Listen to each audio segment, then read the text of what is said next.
નમસ્કાર મિત્રો, મારા ચેનલ પર તમારું સ્વાગત છે। જો તમે તમારા રેશન કાર્ડ રદ કરવા માંગતા હોય તો તેના માટે ફોર્મ નંબર 8 ભરવાનું રહે છે।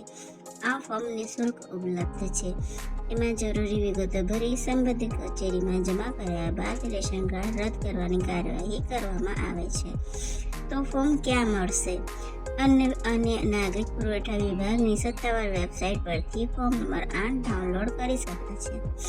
ગ્રામ વિસ્તાર અને શહેરી વિસ્તારના અરજદારે મામલતદાર કચેરી અથવા જનસેવા કેન્દ્રમાંથી ફોર્મ મેળવવામાં આવે છે અને ત્યાં જ જમા કરવામાં આવે છે। ફોર્મમાં આવતી મુખ્ય વિગતો: રેશન કાર્ડ ધારકનું નામ, સરનામું, રેશન કાર્ડનો નંબર, રેશન કાર્ડ રદ કરવાનું કારણ જેમ કે અન્ય રાજ્યમાં કાયમી સ્થળાંતર, રેશન કાર્ડમાં સબમિટ તમામ પરિવાર સભ્યોની માહિતી, અરજી કરવાની સાથે જરૂરી દસ્તાવેજો જોડી સબમિટ કર્યા બાદ વિભાગ દ્વારા ચકાસણી કરવામાં આવે છે, પછી રેશન કાર્ડ રદ થાય છે। તો મારો વિડીયો તમને ગમ્યો હોય તો પ્લીઝ લાઈક, શેર અને સબસ્ક્રાઈબ કરજો। ધન્યવાદ।